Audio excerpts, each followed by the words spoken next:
ये सबसे एटीएम खोला है एटा को एकदम सरल कराई ये गोटे डिस्प्ले बोर्ड कराई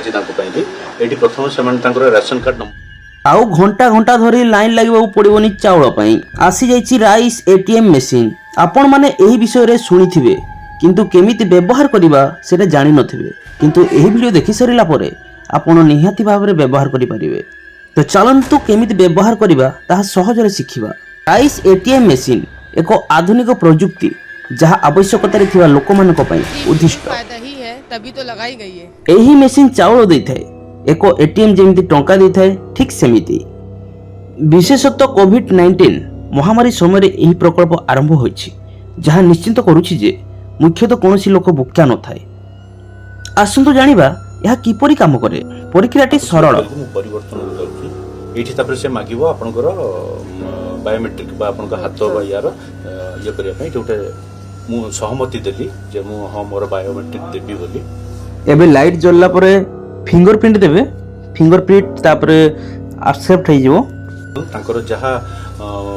एंटरटेनमेंट अछि 3 मासर देखु सरकार 3 मास पई के एबे तांकर अलॉटमेंट देइछंती चाउलर तो 3 मासर अलॉटमेंट आसी गला जुलाई अगस्त सेप्टेम्बर कौन कौन इतर ऑप्शन अछि साइड में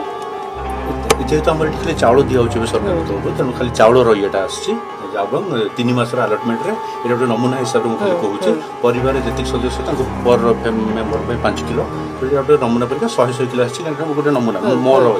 तो यहाँ चाहिए सी परिवर्तन करेंगे 100 टाक सी जब चाहूँ 50 नापी 50 नहीं तो ये 100 देला ये वितरण वितरण माने 3 मासर